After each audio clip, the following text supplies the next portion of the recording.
Hello again, everyone. This is Randy, your sewing machine man, and what we have today is, believe it or not, surprise, a Kenmore. Yeah, we got a few of these, and this came in with a customer complaint of not zigzagging, and this is always something very straightforward when these things sit in the closet for 20 years and don't get lubricated.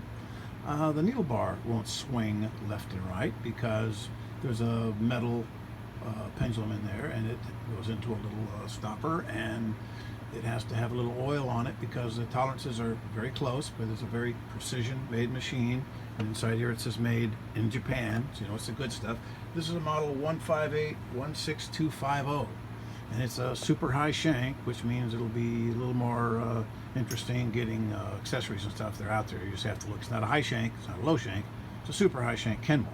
Now it's a standard 15 class, which means you get your standard bobbins, and it's going to be pretty trouble-free and easy to work on.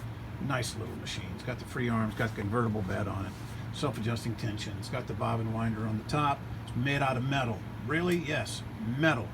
It's got the patch and darn on it here for doing freehand monogramming, etc. It's got the drop feed lever here. The feeders drop down, they drop back, jump back up. It's got everything you need in a good machine. All your overlocks, all your stretch stitches, all your serging stitches. It's just as good as it gets. Made in Japan, good machine.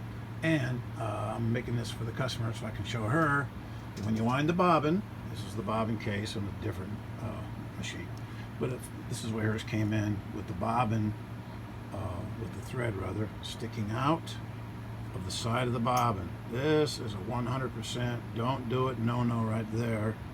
And over here, I think on this side, let's see. Once you got just the tiniest little, look at my seam ripper here and see if I can catch the seam ripper. Just the tiniest little piece of thread right there. With my seam ripper underneath it. It's white. You can just barely see it in this camera. Let's get up here and get in the light. You can see that thread right there.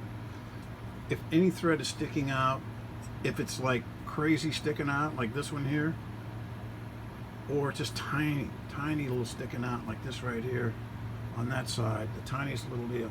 What'll happen is when you load it, this goes in to the bobbin case, and you see the thread is put between the bobbin and the bobbin case. So it's up against all that apparatus in there. And as it turns, what it does is it just grinds down that thread. It grinds it, and then next thing you know, you pull on your thread, or you'll be stitching, it'll be jerk, because it's all built up in there. You know, where did that come from?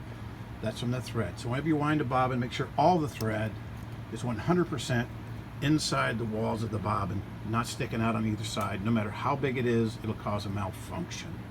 So that's just a helpful hint there. And of course, I just wanted to show off another Kenmore 158-16250. Folks, this this is precision. All steel gears, chrome plated.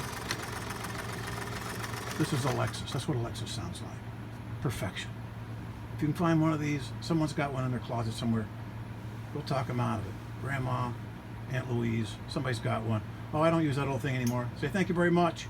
Get it serviced. It'll last you for generations. Awesome machine.